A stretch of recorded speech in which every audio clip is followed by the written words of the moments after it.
한 2시간 동안에 2만 통까지 받아본 적이 있습니다.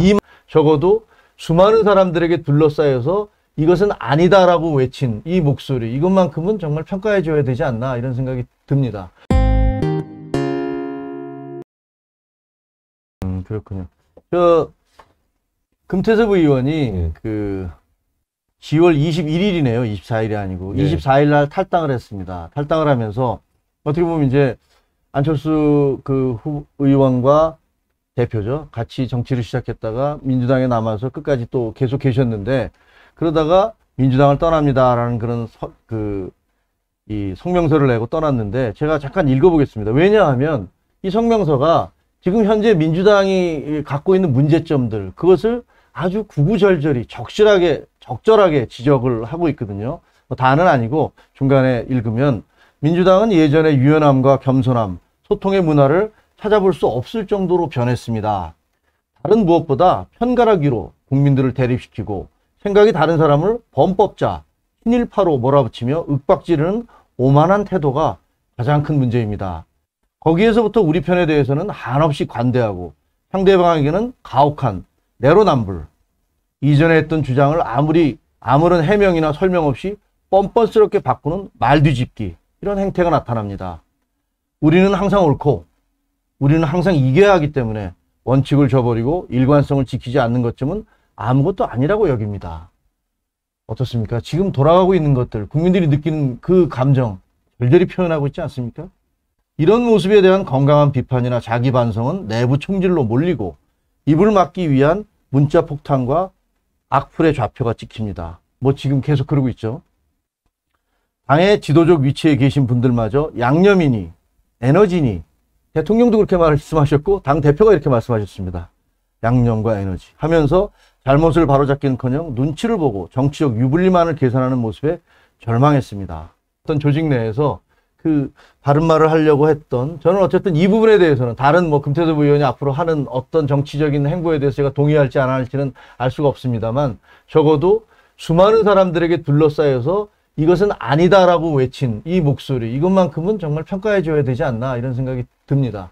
그때 당시에 정말로 그 양념 폭탄이 어마어마했잖아요. 조금박해라는 뭐 신조어까지 나왔고요. 예, 근데 뭐 저야 정치를 하는 입장이니까 사실은 뭐 무풀보다는 악플이 낫다고 관심 주시는 거니까 괜찮고. 정치인 정말 다 되셨네. 이제 막 제가 한 2시간 동안에 2만 통까지 받아본 적이 있습니다. 2만 통이요? 예, 그러면 2시간에? 예, 어디 핸드폰으로요? 핸드폰에 문자가 이렇게 뜨지 않습니까? 하나 오면. 이게 바퀴 돌듯이 두두두두두 하고 뜹니다. 기관총 쏘듯이. 예, 그렇게, 그러고 좀 있으면 이게 꺼져요. 이게 배터리가. 그러니까 이렇게 뜨거워지면서 꺼집니다. 그렇게 받아봤는데. 뜨거워져서 꺼져요? 예, 그러니까 근데 이제 그런 일이 가끔 있으면은 심심하면은 전화를 한번 걸어봅니다. 예, 그러면 이제 그쪽에서 대개 10명 중에 한 8, 9명은 깜짝 놀라서 굉장히 정중하게 얘기를 합니다. 그러니까 이제 이런 이 인터넷 커뮤니티 같은 데서 좌표 찍는 거. 좌표 찍고 양념질 하자.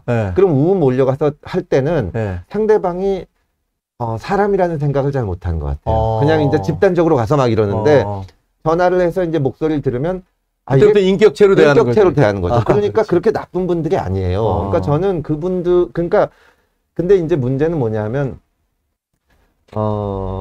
정치인들이 여기에 대해서 말씀을 해야 됩니다. 이러면 안 된다. 이러면 안 된다. 예, 왜냐하면 예를 들어서 뭐 나는 금태섭 의원 생각에 전혀 동의하지 않지만, 그거를 입을 막으려고 이렇게 좌표 찍고 몰려가서 전화를 못 쓰게 2만 통씩 문자를 보내는 건 안 된다. 그런 말씀을 제가 바라기에는 대통령이 해주시길 바랬죠. 아니면 당대표라도. 그래서 2017년 대선 과정에서도 그 당시 문재인 후보에 가까운 분들한테 얘기를 제가 드렸습니다. 말씀을 드렸어요? 예, 제가 그때 당 전략위원장이었거든요. 그러니까 그때는 탄핵 끝나고 선 거니까, 그때 경선 과정이었는데 문재인 후보가 당 경선에서도 이기고 본선에서도 이길 거다. 근데 이 문자폭탄하는 이 문화를 바꾸지 않으면 국정을 이끌어가는데 이게 발목을 잡을 거다. 끌려다닐 거니까. 근데 그거를 저 같은 사람 얘기해서는 안 되고, 문 대통령께서 지지해 주시는 건 정말 감사하지만 다양한 의견이 있어야 정부가 성공적으로 갈 수 있습니다. 상대방이 적이 아니다. 그런 말씀만 해주시면 이게 괜찮아지거든요. 예. 그리고 이거를 하시는 네티즌들이 있지만 거기에 이제 리더들이 또 있어요. 그러니까 이제 그 당시에 이제 절로 가자, 누굴 공격하자라고 그렇죠. 이제 좌표 찍는 분들. 그때 당시에 이제 문재인 후보 캠프 측 얘기는 우리가 말해도 안 듣는다. 그래서 그렇게 말을 하라는 네티즌들하고 싸우라는 게 아니라 예를 들어서 유시민 이사장 같은 분들, 네, 그러니까 네티즌들이 인플루언서라는 인플루언서, 따라하는 분들, 그런 분들한테 후보가 전화해서, 그러니까 그때 당시 이제 문재인 대통령께서 대통령 후보였으니까 정말 고맙지만 앞으로 우리가 이길 텐데 이런 다양한 사람들 가려면은 이렇게 편가르게 하지 말아달라. 그럼 그 사람들이 안 하지 않냐. 그렇죠. 근데 그런 역할을 하시기는커녕 양념 발언이 나온 겁니다. 이거 양념 아니냐, 민주주의의 양념 아니냐. 그게 정말 실망스러웠죠. 근데 뭐 대통령은 그때 당시에 저도 그거 보면서 본인한테는 양념일지 모르지만 그 당하는 사람들한테 독약인데. 그때 뭐라고 하셨냐 하면 그때 경선 과정에서 안희정이나 무슨 다른 후보를 도왔던 사람들이 문자 폭탄을 받았어요. 네. 대표적으로 이번 서울시장 선거에 나왔던 박영선 장관님이 안희정 캠프에 있다가 문자 폭탄을 받으셨죠. 네.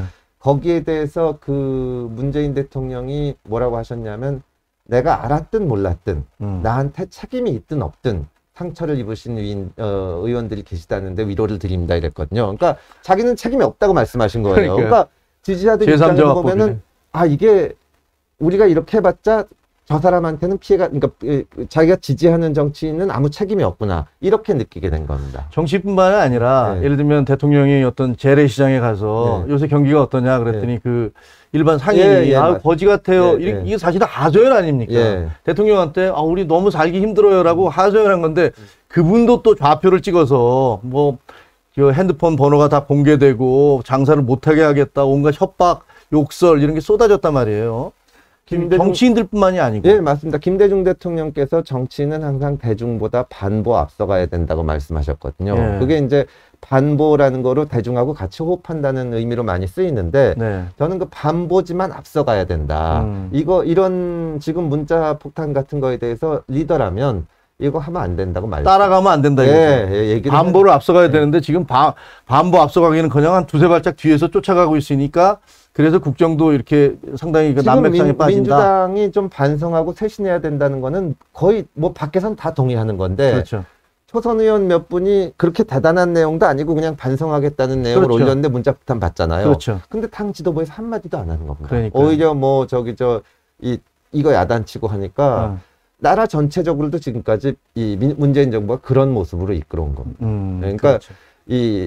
그걸 자꾸 지지자들 또 네티즌들이 하는 일 자기하고는 관심이 없다 그러는데 지금 민주당 지도부가 제 역할을 못 하는 거 아닙니까? 그렇죠. 이거를 막아줘야 되는데 문재인 정부가 그걸 하나도 안 막아준 겁니다. 그래서 아주 좋은 말씀인 것 같아요. 정치인은 어쨌든 반보 앞장서서 이렇게 뭐 몇 보 앞장서서 가면 그것도 아니고 반보 정도는 앞장서서 가야 되는데 지금 현재 민주당 정권은 쉽게 얘기하면 권리당원이 80만 명인가요? 제가 숫자는 정확하게 모르겠어요. 근데 그 중에서 나중에 어떤 분 얘기 들어보니까 실질적으로 이렇게 문자 폭탄을 하는 것은 수천 명밖에 안 된다고 하더라고요. 수천 명밖에 안 돼요. 근데 그 수천 명이 지금 과잉 대표돼서 그분들의 목소리로 정책이라는 건 어떤 때는 이제 듣기 싫은 소리도 해야 되고 손해보는 사람도 있어도 밀고 나가야 되는데 막 이렇게 왔다 갔다 하니까 이런 문제가 생기는 그런 것 같네요.